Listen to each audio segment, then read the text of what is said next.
Grandparents, for me, remind us that love isn't loud.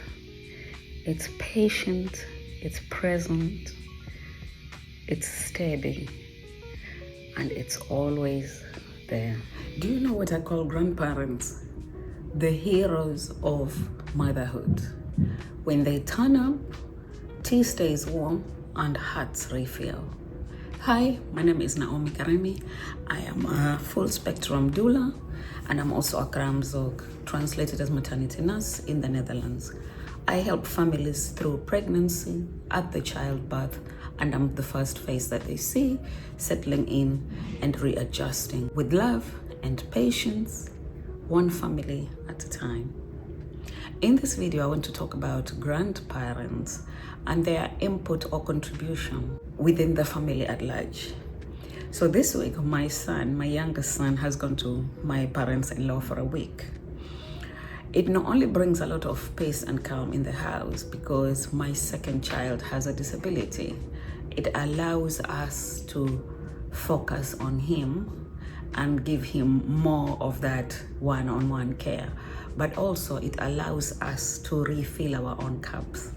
I can drink a nice cup of tea while it's still hot, which I am sure is the story or the national anthem in many homes, where you stick it in the microwave, you bring it back, something else happens, it goes cold again, it goes back in the microwave 2-3 times, the 4th time you just drink it cold. I always advise the moms and the families, but also my own family, that nobody is useless in this life.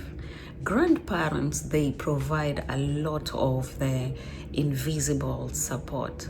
Them being available and around to entertain the children so that you can go to the toilet alone without an audience is a big thing. They also try to train the children in the ways that are actually not so old.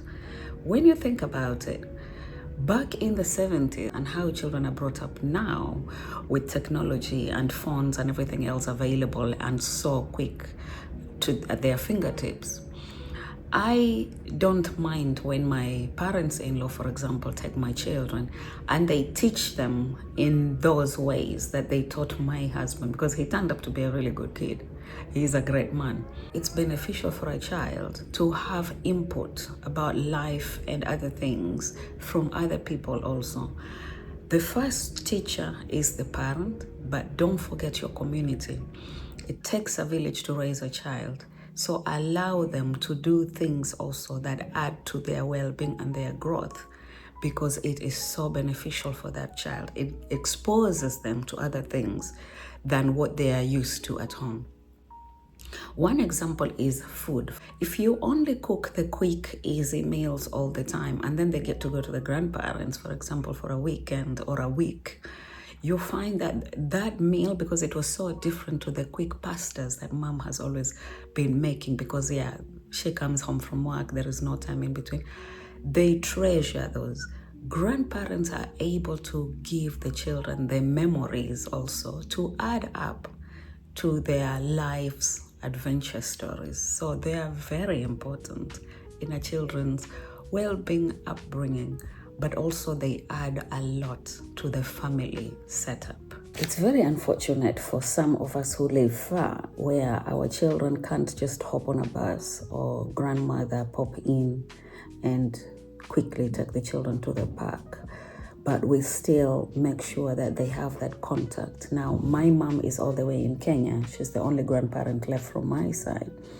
But when my father was also still alive, he loved me just calling up on a video call, and I would just put the video on, and maybe even the conversation has already finished, but he just wanted to stay on the video and just see them running around, listening to their voices, and one will come and quickly say, "Hi, Babu Kenya," and then they will get into a small chit chat, and then they disappear, and then another one takes over. And it brings a lot of comfort to him or to them when they are far away. Sometimes distance doesn't allow for the grandchildren to really enjoy the grandparents and vice versa. But that doesn't mean that we cannot allow them to enjoy each other, even if virtually. So my mom calls every day, or I call her every day, and she has a moment with all the children. Sometimes it's not just the distance that actually makes a difference or makes it difficult. Sometimes there are differences in maybe upbringing or beliefs where things have happened in the past and one party cannot let that go. It's unfortunate. So for me, I like to say, or I like to think that grandparents actually remind us that love isn't loud. It is patient, it's steady, and it's always there. So I'm hoping today you're also able to honor and treasure the grandparents in your children's lives. I'm gonna leave this here so I can continue drinking my warm cup of tea, and I will catch you up in the next video. Thank you.